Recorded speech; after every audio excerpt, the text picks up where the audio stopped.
So I just asked a lot. Ada, I am new in the real estate space. How do I know how to go about this property purchase?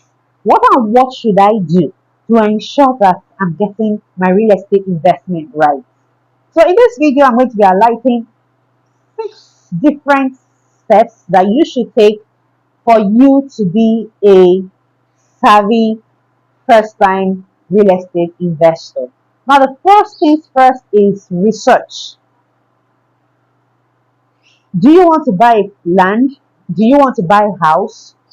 What exactly do you really want from real estate? Or what do you want your real estate to deliver for you? Do you want to buy a house that you want to live in with your family?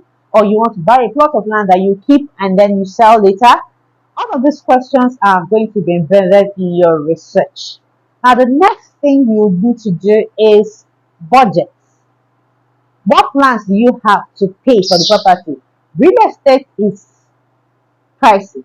So you don't want to dabble into it and find yourself that you're financially incapacitated to go along.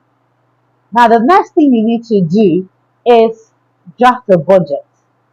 How much am I willing to spend to be able to purchase this property? Now, if I'm given the options to go on a long-term payment plan, will I be able to, put out XYZ amount of money monthly to ensure that I'm able to meet up with my payment plan or I don't default in my payment plan? All of those things are in your budget and planning. And how do you want to source for funding? Do you want to go on a mortgage system? Do you want to take a loan? Do you want to save for it? All of this are in the plan. Now, the next step is get a seasoned realtor. Now, when purchasing a piece of real estate, there are lots of technical things that are involved, and you don't want to go into it alone. So, get a seasoned realtor to help you go on this journey. You're looking for a seasoned realtor, I'm right here. I know my audience and I know what it means to take you through a successful real estate transaction. Now, after your third point, the next thing you need to do is inspect. Buying a plot of land, buying houses, all you need to do is inspect. You cannot make a decision without inspection. Now, if you're not in the country or you're in diaspora or you stay very far away from this property, there are 2 options that you can explore.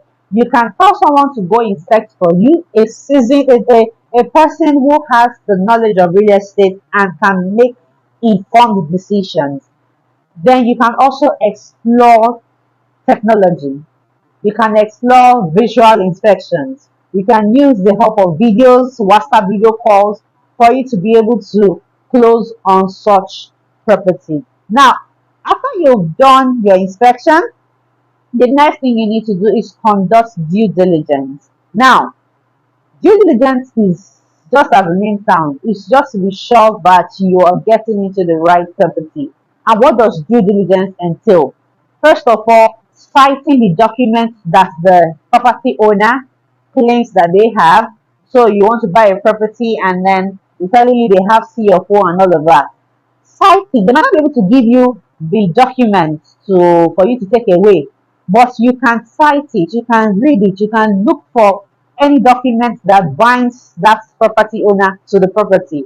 So after citing, another thing you can do when it comes to due diligence is to get a surveyor to go to site, take the coordinates of the land, and then go and search in Alausa. If you live in Lagos, Nigeria, you know that Alausa is where they do most of the property search. Now, other than that, if you're buying a house, you can also go ahead to check that title documents and every other thing that is binding that house to the developer or the seller. Now, after your due diligence, the next thing you need to do is make commitment, financial commitment. Now, I'm going to drill down on the benefits of making a commitment. If you are buying a property that is on a long-term payment plan, the power of initial deposits is very, very important for you to ensure you can. Now, if the property you're purchasing, let's say it's a 10 million naira property, and they have been told that you can pay 1 million naira monthly for the next 10 months to ensure that you finish up your payments. If you make your initial commitment, it gives you an hedge against things like potential price increment. So, say for instance, you see this property in the month of January, right? And then you commit to it with an initial deposit of 1 million naira. And then sometime along the line, maybe in the month of April, May, the developer increases the price of this property to maybe 12 million naira. You still get to pay your 10 million naira on your own payment plan. So you're hedging yourself against things like price increments from the seller or the developer.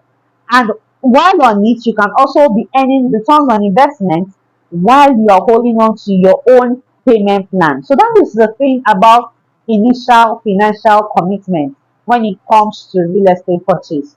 If you're okay with everything you have seen, if you are good to go, do not delay on your initial deposit.